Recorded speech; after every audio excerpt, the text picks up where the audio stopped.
हर मनुष्य जन्म से शूद्र होता है, तो किसी का जन्म किसी का वर्ण तय नहीं करता।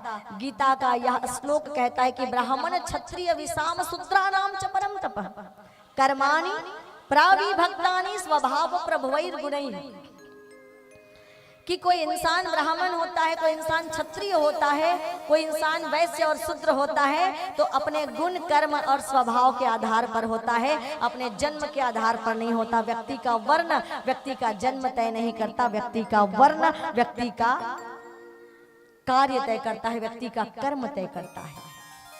ये पहले की परंपरा थी कि वर्ण व्यवस्था कर्म के द्वारा तय होती थी, पर आगे चलते चलते यही वर्ण व्यवस्था जन्म के आधार पर आधारित हो गई और हमने फिर उसी को सच मान लिया। सच वो नहीं है जो हमको दिखाया जाता है, सच तो कुछ और है। कुछ श्लोकों को सामने गाकर लोगों को भ्रमित किया जाता है। अरे उन श्लोकों को क्यों नहीं सामने लाते जिसमें हमारे सनातन धर्म की सच्चाई सामने आती है, और वो सच्चाई सामने आएगी तो कोई सनातन का व्यक्ति अपने धर्म को छोड़कर नहीं जाएगा, कोई सनातन का व्यक्ति अपने धर्म का त्याग नहीं करेगा। जब सनातन की संस्कृति के मानने वाले अपने ही जैसे दिखने वाले लोगों का अपमान करते हैं, उनको तिरस्कृत और अपमानित करके उनको मंदिर में जाने का अधिकार छीन लेते हैं, तो उनके हृदय में भी बगावत उठती है और उठनी चाहिए। अनाचार बढ़ता है कब सदाचार चुप रहता जब।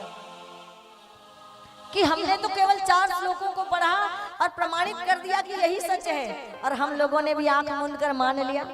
पर हमारे वेद और हमारे पुराण को आप उठाकर देखिए कि किस प्रकार से ज्ञान से भरा हुआ है हमारा वेद और पुराण।